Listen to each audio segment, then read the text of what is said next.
Livro Mães Intercessoras, capítulo 9. Deus está procurando mães que prevalecem com Ele por meio da oração. Uma mulher nunca é tão forte como quando está de joelhos diante de Deus. Pode mais que um exército de armas em punho. A oração conecta o altar da terra com o trono do céu, unindo a fraqueza humana à onipotência divina. Quando as mães, portanto, colocam-se de joelhos diante do Pai em favor de seus filhos, coisas maravilhosas acontecem. Mães de joelhos, filhos de pé. Grandes homens da história confessaram esse fato. O estadista americano, 16º presidente dos Estados Unidos da América, Abraham Lincoln, disse que um filho nunca é pobre se tem uma mãe que ora por ele. Disse ainda que tudo o que foi na vida devia à influência benéfica de sua mãe. Deles são estas palavras, abre aspas, as mãos que embalam o berço governam o mundo, fecha aspas. Thomas Alva Edison não encontrou acolhida na escola por causa das suas supostas dificuldades de acompanhar os demais alunos da classe. Sua mãe lhe disse para não desanimar, pois investiria nele, e de fato o fez.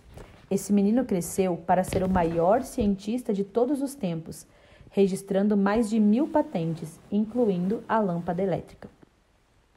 A mãe de Ludwig van Beethoven foi aconselhada a abortá-lo em virtude da grande possibilidade de má formação. Ela se dispôs a correr todos os riscos, manteve a gravidez.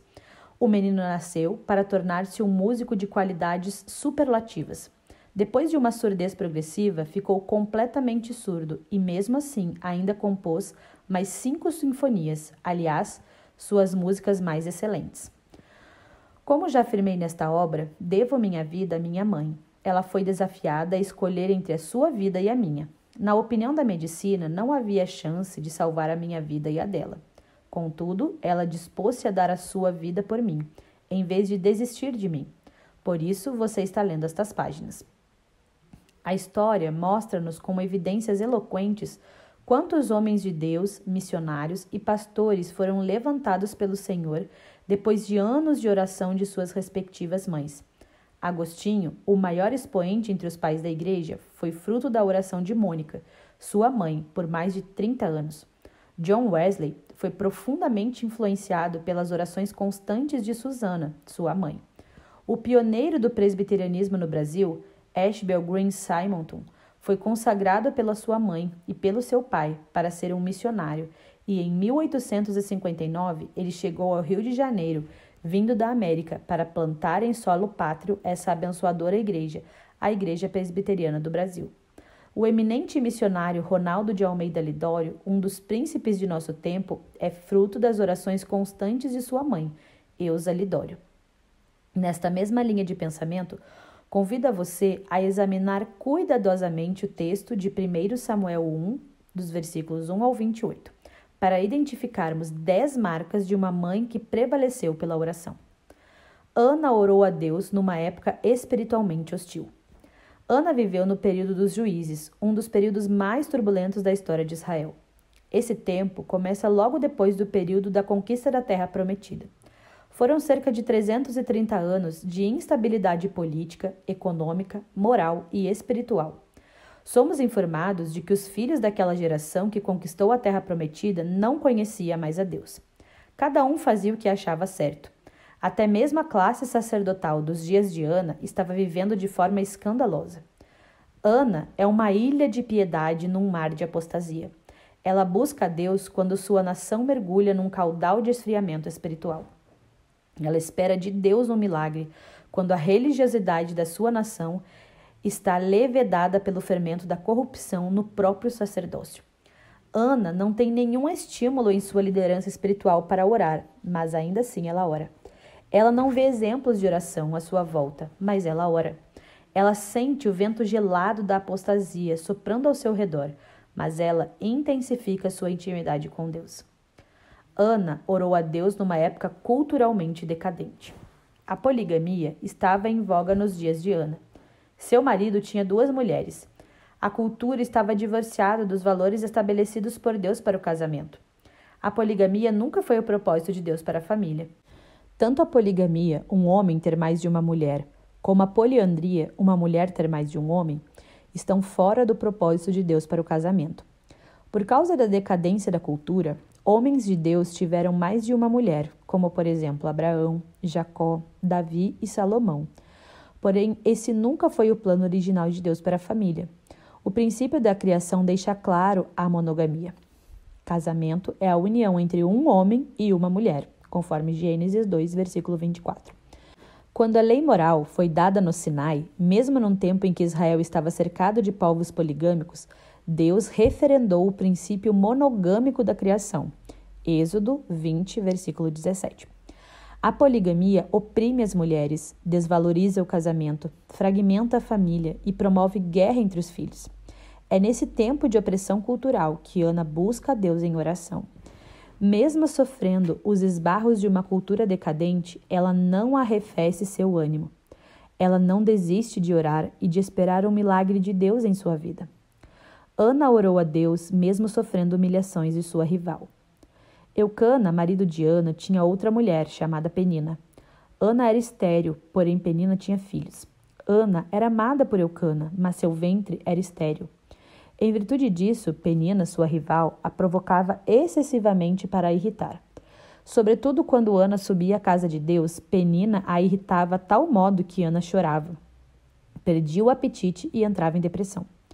Eu não sei exatamente o que Penina dizia a Ana, mas de uma coisa eu tenho certeza, ela não era uma mulher de Deus, uma vez que a gente de Deus não vive para infernizar a vida das pessoas.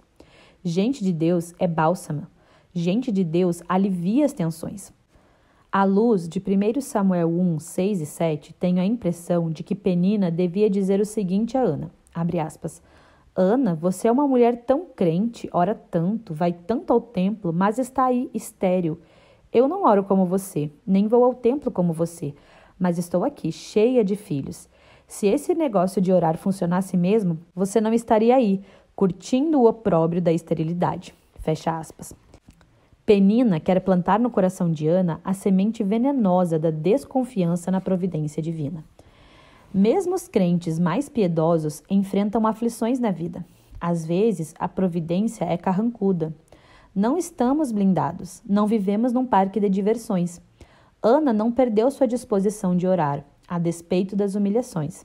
Longe de desistir de seu sonho, ela intensificou ainda mais suas súplicas diante de Deus. O texto bíblico nos informa que a esterilidade de Ana não é uma maldição hereditária, nem resultado de um pecado pessoal. A doença de Ana não é uma ação do maligno, nem um descuido com a sua saúde pessoal.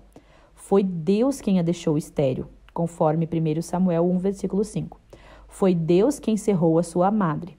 É o próprio Deus quem está adiando seu sonho para ensinar a ela que ele, e não um filho, deveria ocupar o primeiro lugar em seu coração. Deus está adiando seu sonho ainda para mostrar a ela que os filhos vêm de Deus, são de Deus e devem ser devolvidos a Deus. 1 Samuel 1, 27 e 28. Ana orou a Deus mesmo sendo desencorajada pelo marido. O texto bíblico é meridianamente claro em nos dizer que Eucana amava Ana e dava a ela porção dupla. Embora Eucana fosse um marido amoroso e provedor, ele não se uniu à sua mulher em suas súplicas a Deus. Mesmo sabendo que Deus, no passado, havia curado Sara e Rebeca da esterilidade, havia muito tempo que não testemunhava mais nenhum milagre dessa natureza. Talvez Eucana fosse um homem muito racional para abrir espaço em sua agenda para a possibilidade de um milagre. Ele não somente não acompanha sua mulher em suas orações, mas chega mesmo a desencorajá-la de esperar de Deus um milagre. Houve um dia em que Eucana chamou sua mulher para uma conversa. Eis o que ele disse a ela, abre aspas. Então Eucana, seu marido, lhe disse, Ana, por que choras? E por que não comes? E por que estás de coração triste? Não te sou eu melhor do que 10 filhos? Fecha aspas, 1 Samuel 1,8. Eucana está jogando um balde de água fria no fervor espiritual da sua mulher. Está laborando contra os seus sonhos. Quer induzi-la a desistir do seu projeto de ser mãe. Superdimensiona a si mesmo e sublima o instinto de maternidade da sua mulher. Se fosse hoje, diria para ela, abre aspas, Ana, pense em mim, chore por mim. Liga para mim, não liga para ele, fecha aspas. A despeito de ser humilhada pela rival e ser desencorajada pelo marido, Ana continua orando ao Senhor, esperando dele uma intervenção sobrenatural. Ana orou a Deus mesmo sendo acusada injustamente dentro do templo pelo próprio sacerdote. Ana estava com seu marido mais uma vez em Siló. Ali ficava o templo do Senhor. Ali viviam os sacerdotes. Ela aproveita esse tempo para buscar a face de Deus em oração. Ela orou com amargura de alma, orou com lágrimas abundantes, orou com perseverança e insistência, orou com o seu espírito atribulado, orou com excesso de ansiedade e aflição.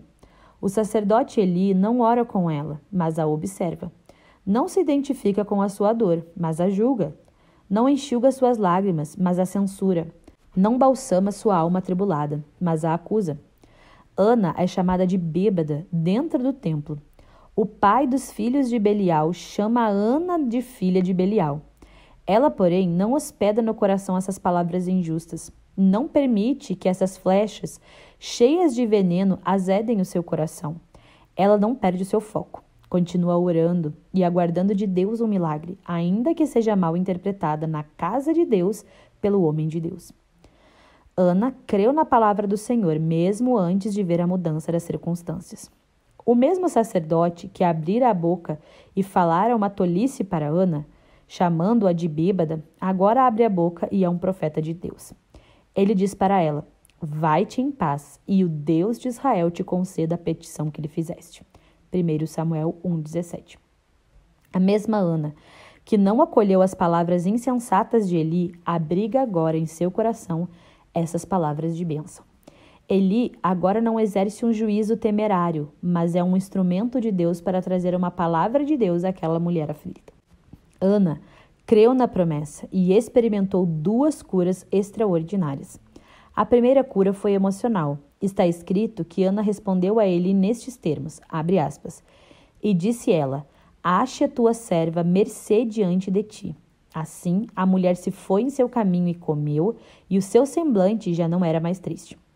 O semblante de Ana mudou ao crer na promessa da palavra de Deus. Um brilho novo irradiou em sua face. A tristeza bateu em retirada e a depressão foi embora. Ela creu, por isso tomou posse da vitória antes mesmo da cura chegar. A segunda cura de Ana ocorreu em Ramá. Ela voltou com o seu marido para casa e ele coabitou com ela. Deus se lembrou dela. Ela concebeu e deu à luz um filho, a quem chamou Samuel. Em Siló, Deus curou a sua alma, e em Ramá, Deus curou o seu ventre. Em Siló, Deus curou as suas emoções, e em Ramá, Deus curou o seu corpo. Em Siló, ela creu, e em Ramá, ela concebeu. Em Siló, ela tomou posse da cura pela fé, e em Ramá, o milagre aconteceu. Deus vela sobre a sua palavra para cumprir. Nenhuma de suas promessas cai por terra. Não devemos esperar ver para crer, devemos crer para ver. A fé precede o milagre, e o milagre é a recompensa da fé. A fé vê o invisível, toca o inatingível e toma posse do impossível. Ana consagrou seu filho a Deus, mesmo antes dele ter sido concebido. Ana pede um filho a Deus, não para si, mas para Deus. Ela quer um filho não para fazer dele um ídolo, mas para consagrá-lo ao Senhor.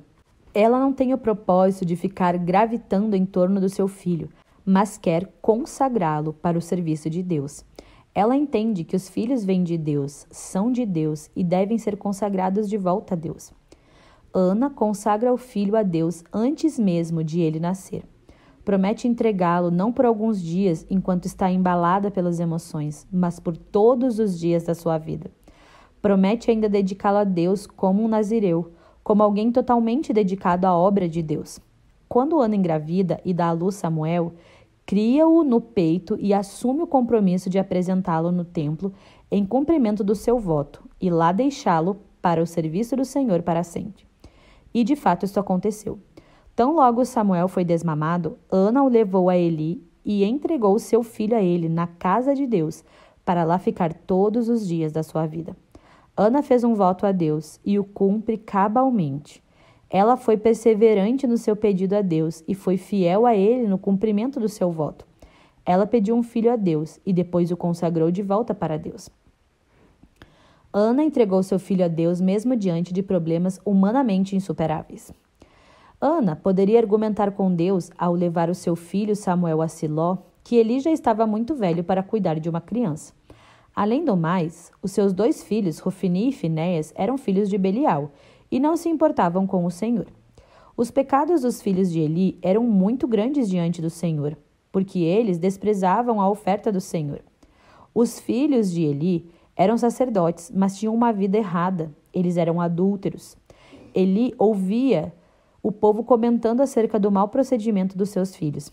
Aqueles moços tinham uma fama péssima e faziam o povo transgredir. Os filhos de Eli não ouviam os conselhos do pai. Eli perdeu a autoridade espiritual sobre os seus filhos, porque os honrava mais do que ao Senhor. Eli era um pai conivente com os pecados dos seus filhos. Não os disciplinou, e eles se tornaram um laço de morte para a nação. Ana poderia argumentar que o ambiente era muito hostil para cumprir o seu voto e deixar o seu filho aos cuidados de homens tão perigosos. Mas ela confiou no Senhor. Visitava seu filho anualmente e levava-lhe presentes. Deus honrou a Ana e Samuel crescia diante do Senhor. O jovem Samuel servia ao Senhor perante Eli. Todo o Israel, desde Dan ao norte até Berseba ao sul, conheceu que Samuel estava confirmado como profeta do Senhor. Na verdade, continuou o Senhor a aparecer em Siló, enquanto, por sua palavra, o Senhor se manifestava ali a Samuel. Samuel tornou-se o maior profeta, o maior juiz e o maior sacerdote de Israel. Sua mãe honrou a Deus, consagrando-o, e Deus honrou a Ana, usando poderosamente o seu filho. Aliás, o próprio Senhor disse a Samuel: aos que me honram, honrarei, porém, os que me desprezam serão desmerecidos. 1 Samuel 2:30. Ana se alegra em Deus e não em seu filho Samuel.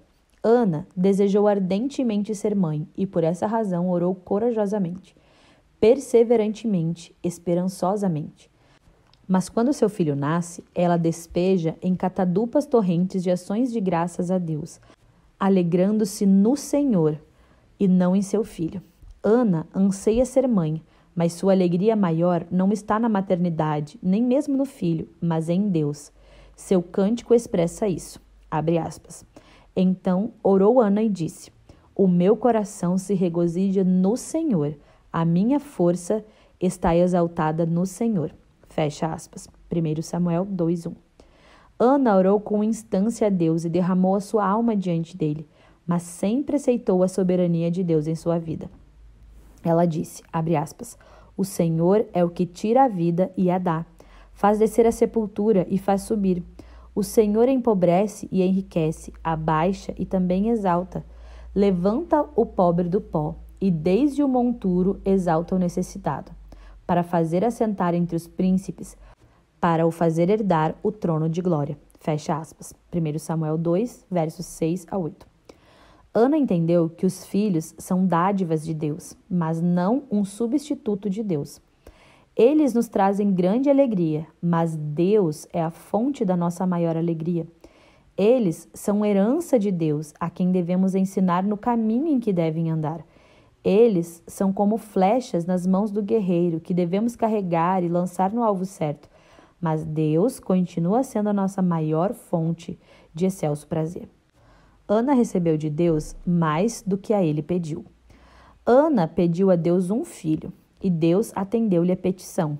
Mas, porque Ana consagrou seu filho a Deus, ele ora em seu favor para que ela tenha mais filhos. E Deus concedeu a Ana o privilégio de gerar mais 3 filhos e 2 filhas. Penina, a sua rival, a provocava porque tinha filhos e Ana não os tinha. Agora, Deus recompensa a Ana, dando-lhes filhos e filhas. Está escrito, abençoou o Senhor a Ana e ela concebeu e teve 3 filhos e 2 filhas. 1 Samuel 2:21. Deus surpreende e excede. Ele pode fazer mais, muito mais, infinitamente mais. O filho de Ana, Samuel, foi o homem mais importante da sua geração. Foi íntegro do começo ao fim. Orou pelo povo e pregou ao povo com fidelidade. Seu exemplo reverbera ainda hoje. Sua vida tem inspirado milhões de pessoas de geração em geração. Entenda, portanto, que se as suas orações ainda não foram atendidas e seus sonhos ainda estão sendo adiados, é porque Deus está preparando algo maior e melhor para a sua vida. Persevere em oração.